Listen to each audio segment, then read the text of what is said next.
جس کی تعبیر اس کے نجومیوں نے اسے یہ بتائی کہ بنی اسرائیل میں نا ایک بچہ پیدا ہوگا، وہ بڑا ہو کر نا تمہارا تخت الٹ دے گا۔ اب فرعون رہا ہمیشہ سے اللہ سبحانہ تعالیٰ کا نعوذ باللہ من ذالک مقابلہ کرنے والا، کہنے لگا اچھا بیٹا پیدا ہو، میں بیٹا پیدا ہی نہیں ہونے دوں گا، جیسے بیٹا پیدا ہوگا میں قتل کروا دیا کروں گا۔ تو اس نے اعلان کر دیا کہ جو کوئی بیٹا پیدا ہوگا بنی اسرائیل میں اس کو قتل کر دیا جائے، اور جتنی بیٹیاں پیدا ہوں وہ لونڈیاں بنا لی جائیں اپنی، مطلب کہ پھر اپنے پاس آ جائیں گی۔ جتنے بھی فرعونی ہیں وہ سارے کے سارے ان عورتوں کو لونڈیاں بنا لیں گے۔ اپنی حکومت کو بچانے کی اس نے یہ ایک ظالمانہ تدبیر اختیار کی، مگر جو اللہ کا حکم ہوتا ہے وہ بالکل ہو کر رہتا ہے، اور فرعون کے سر پر چڑھ کر اللہ کا حکم نازل ہوا کہ اللہ رب العزت نے فرعون ہی کے گھر میں موسیٰ علیہ السلام کی پرورش کروائی۔ وَفِي ذَلِكُمْ بَلَاءٌ مِّن رَبِّكُمْ عَظِيمٌ، اور تمہارے رب عظیم کی طرف سے اس میں بہت بڑی آزمائش تھی۔ وَإِذْ فَرَقْنَا بِكُمُ الْبَحْرَ فَأَنْجَيْنَاكُمْ وَأَغْرَقْنَا آلَ فِرْعَوْنَ وَأَنْتُمْ تَنظُرُونَ، اور پھر ہم نے پھاڑ دیا تمہارے لیے دریا کو، پھر ہم نے نجات دی تم کو اس میں سے، اور ہم نے غرق کر دیا آل فرعون کو، اور تم اس وقت دیکھ رہے تھے۔ وَإِذْ وَعَدْنَا مُوسَىٰ 40 لَيْلَةً ثُمَّ اتَّخَذْتُمُ الْعِجْلَ مِن بَعْدِهِ وَأَنْتُمْ ظَالِمُونَ۔ فرعون کے غرق ہونے کے بعد یہ بنی اسرائیل کو موسیٰ علیہ السلام لے کر جب دوڑے تھے نا وہاں سے، تو پیچھے فرعون اللہ سبحانہ تعالیٰ نے وہاں پر دریا کے اندر سے راستے بنا دیے، تقریباً 12 راستے بن گئے تھے، لائک جیسے پکی سڑک میں ہوتی اس طرح کر کے مضبوط راستے بن گئے تھے کہ موسیٰ علیہ السلام اپنے ساتھ جتنے بھی بنی اسرائیل تھے وہ لے کر ان کو نکلے نا فرعون کے ظلم و ستم سے بچانے کے لیے، اور فرعون جتنے بھی ان کے اوپر برے حالات بنائے کھڑا تھا۔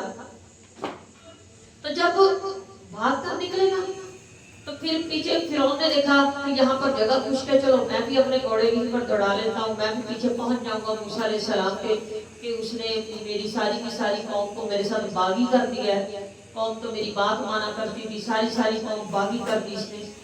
تو وہ پیچھے لے کر بھاگا نا، جیسے ہی بھاگا وہ ساری سڑکیں جو تھی نا سائڈوں پر جو پانی کھڑا تھا وہ آپس میں مل گیا، اور فرعون اپنے ساتھ جتنا بھی لاؤ لشکر لے کر آیا تھا نا وہ سارے کا سارا غرق کر گیا۔ اب اتنی بڑی نشانی انہوں نے دیکھی ہے بنی اسرائیل میں۔ دراصل بات یہ ہوتی ہے کہ بھی جب قوم غلامی میں ہی رہتی ہے نا تو اس کا ذہن بھی غلاموں والا ہو جاتا ہے۔ اتنی بڑی نشانی دیکھی انہوں نے کہ اللہ سبحانہ وتعالیٰ واقعی میں ہے، جس کے بارے میں موسیٰ علیہ السلام بات کرتا ہے نا، واقعی میں وہ رب کچھ ہے کہ جس نے دریا کے اندر سے ہمارے لیے سڑکیں بنا دی، اور اس دریا کے اندر سے ہمیں ایسے گزار دیا کہ ہمارے پاؤں کو پانی تک نہ لگا، اور پیچھے سارے کے سارے فرعون اور فرعونی اس کے اندر ڈوب گئے۔ اب آگے پہنچے نا کنارے پر بنی اسرائیل موسیٰ علیہ السلام کے ساتھ، وہاں پر انہوں نے دیکھا کہ قوم جو ہے نا وہ تقریباً گوسالہ پرست تھی، یعنی کہ جیسے گائے کا بچہ ہو جیسے اس کو پوجنے والی گوسالہ پرستی، گائے کا 1 سال کا بچہ گوسالہ کہلاتا ہے، اس کو پوجنے والی کوئی قوم بیٹھی ہے۔ تو دیکھ کر کہنے لگے کہ موسیٰ ہمیں بھی کوئی اس طرح کا بت بنا دو، ہم بھی دیکھیں اس کو پوجیں۔ مطلب موسیٰ علیہ السلام نے ان کے اوپر گویا ایک طرح سے عقل پر جیسے بتا ماتم کرتا ہے نا کہ تمہیں ابھی تک بھی سمجھ نہیں آئی بات کی کہ کتنی بڑی نشانی تم اللہ رب العزت کی اس کے وحدہ لا شریک ہونے کی دیکھ کر آئے ہو، اور پھر تم اسی بات پہ پڑھ رہے ہو۔ ثم عفونا عنکم من بعد ذلک لعلکم تشکرون، پھر اس کے بعد ہم نے پھر ان کو معاف کر دیا تاکہ تم شکر ادا کرنے والے بنو۔ موسیٰ علیہ السلام کو اللہ سبحانہ تعالیٰ نے اوپر کوہ طور پر بلایا۔ کوہ طور اونچا پہاڑ ہے جس کے اوپر اللہ سبحانہ تعالیٰ نے موسیٰ علیہ السلام کو 40 راتوں کے لیے بلایا تھا کہ وہاں پر پیارے موسیٰ علیہ السلام کو احکام شریعت بتانے تھے۔ کچھ یہ وجہ بھی تھی کہ موسیٰ علیہ السلام وہاں پر بالکل الگ تھلگ ہو کر بیٹھے ہوئے ہوں گے، تو اللہ سبحانہ تعالیٰ جو جو ان کو سمجھائیں گے ان کو آسانی سے سمجھ آ جائے گا۔ جیسے ہم کلاس کا ماحول نہیں بناتے کہ وہاں پر کوئی آنا جانا نہ ہو، جو پڑھا رہے ہیں بس پڑھا رہے ہوں، سننے والے سیکھنے والے اسٹل دھیان کے ساتھ سمجھ رہے ہوں تو زیادہ اچھی طرح سمجھ آتی ہے. دراصل یکسوئی ہو نا جہاں پر تو وہاں پر سمجھنے میں آسانی ہوتی ہے. اور پھر یکسوئی اگر ہو بھی تو بھی سمجھنے تو آسان ہے، لیکن اگر یکسوئی نہ ہو پھر وہاں پر ایسے کر کے سمجھنا زیادہ اچھی بات ہے. لیکن ہم کیا کرتے ہیں، لائٹ آف ہوئی تو ادھر ادھر دیکھنے لگ جائیں گے. کوئی ہمارے پاس ہی کلاس کے اندر سے گزر کے گیا تو ہم ادھر ادھر دیکھنے لگتے ہیں. یکسوئی ہم خود کرنے کی کوشش نہیں کرتے، جبکہ ہمارا کام یہ ہونا چاہیے کہ ہم مکمل طور پر صرف وہ دیکھیں جو پڑھایا جا رہا ہے، جو سکھایا جا رہا ہے، صرف اس کی طرف توجہ.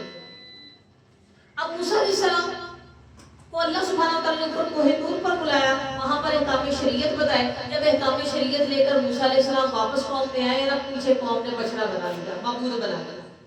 پہلے کہا تھا موسیٰ علیہ السلام کو، موسیٰ علیہ السلام نہیں مانے. اب وہ چلے تھے سب سیکھنے کے لیے تاکہ ان کو اور نئے سرے سے آ کر اور زیادہ اللہ سبحانہ وتعالیٰ کی توحید اور وحدانیت سمجھائی جائے. انہوں نے جا کر کیا کیا، اپنا پیچھے ایک اور بچڑا بنا لیا. وَإِذْ قَالَ مُوسَىٰ لِقَوْمِهِ يَا قَوْمِ إِنَّكُمْ ظَلَمْتُمْ أَنفُسَكُمْ بِاتِّخَاذِكُمُ الْعِجْلَ فَتُوبُوا إِلَىٰ بَارِئِكُمْ فَاقْتُلُوا أَنفُسَكُمْ. اور جب کہا موسیٰ علیہ السلام نے اپنی قوم سے، اے میری قوم، بے شک تم نے تو ظلم کیا کہ تم نے بچڑے کو معبود بنا لیا، لیکن اللہ وہ پھر تمہارے اوپر مہربان ہو رہا ہے. فَاقْتُلُوا أَنفُسَكُمْ، تم اپنے نفسوں کو مار ڈالو، نفس کی بات نہ مانو، یعنی نفس کو مار ڈالو، نفس کی بات نہ مانو، نفس کی خواہشات کے پیچھے نہ لگو. ذالکم خیر لکم عند باریکم، یہ تمہارے پیدا کرنے والے کے نزدیک تمہارے لیے بہت بہتر ہے. فتاب علیکم، پھر وہ مہربان ہوا تم پر. انہ هو التواب الرحیم، بے شک وہ بڑا ہی بار بار توبہ قبول کرنے والا ہے اور بڑا مہربان ہے. وَإِذْ قُلْتُمْ يَا مُوسَىٰ لَن نُّؤْمِنَ لَكَ حَتَّىٰ نَرَى اللَّهَ جَهْرَةً، اور جب کہا انہوں نے، اے موسیٰ ہم تو ایمان لائیں گے تیرے اوپر یہاں تک کہ ہم اللہ کو ظاہر نہ دیکھیں.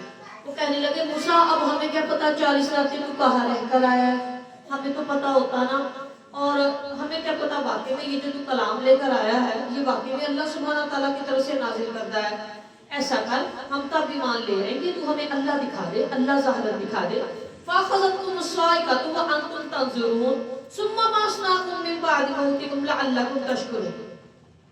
ان کی جب یہ صورتحال پیدا ہوئی نا تو موسیٰ علیہ السلام بڑے پریشان ہوئے. تو اللہ تعالیٰ نے انہیں فرمایا کہ ایسا کرو، 70 آدمیوں کو، 70 سردار لے لو اپنی قوم کے، ان کو لے کر کوہ طور پر آ گئے. چنانچہ موسیٰ علیہ السلام نے اپنی قوم میں سے 70 آدمی منتخب کیے اور انہیں اپنے ہمراہ لے کر باقاعدگی ہوش و حواس تاکہ وہ کلام الہی کو سن لے جاتا. پھر جب انہوں نے کلام الہی سن لیا تو کہنے لگے موسیٰ علیہ السلام پردے میں سننے کا ہمیں کچھ اعتبار نہیں آیا، ہمیں اللہ ظاہر دکھا.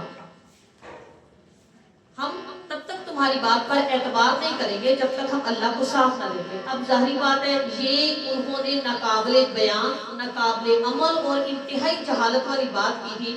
موسیٰ علیہ السلام جب خود بھی اللہ سبحانہ تعالیٰ کی تجلی نہ لا سکے تھے، آپ لوگوں نے پیچھے پڑا تھا اور بے ہوش ہو کر گر گئے تھے اور پہاڑ بھی ریزہ ریزہ ہو گیا تھا، تو بھلا ایسا کیسے ممکن ہے کہ یہ لوگ مطلب کہ اللہ سبحانہ تعالیٰ کے اتنے برگزیدہ بندے، اتنے برگزیدہ نبی موسیٰ علیہ السلام اللہ سبحانہ تعالیٰ کو ظاہر نہ دیکھے تو یہ کیسے دیکھ پاتے ہیں؟ تو جب پیارے رسول صلی اللہ علیہ وسلم کا بھی اس کے بارے میں یہاں پر احادیث آئی ہیں اور کہ بھی موسیٰ علیہ السلام بھی جب انہوں نے کہا تھا کہ اللہ میں آپ کو دیکھنا چاہتا ہوں تو اللہ سبحانہ تعالیٰ نے تجلی فرمائی تھی تو موسیٰ علیہ السلام بے ہوش ہو کر گر پڑے تھے. اور یہ جو 70 کے 70 سردار ہیں یہ سارے کے سارے مر گئے تھے. موسیٰ علیہ السلام پریشان ہو گئے کہ اللہ میں 70 لے کر آیا تھا قوم میں سے، اب پیچھے جا کے قوم کو کیا جواب دوں گا کہ تمہارے سارے کے سارے سردار مر گئے، اللہ وہ تو میری جان کو آ جائیں گے، وہ تو چاہے اعتبار ہی نہ کرے اس بات کا کہ تمہیں خود مار دیے. ثم بعثناکم من بعد موتکم، پھر ہم نے تمہیں تمہاری موت کے بعد دوبارہ زندہ اٹھا دیا، لعلکم تشکرون، تاکہ تم شکر ادا کرنے والے بن جاؤ. وآخر دعوانا الحمدللہ رب العالمین. سبحانک اللہم و بحمدک، نشہد ان لا الہ الا انت، نستغفرک و نتوب الیک. والسلام علیکم ورحمۃ اللہ وبرکاتہ.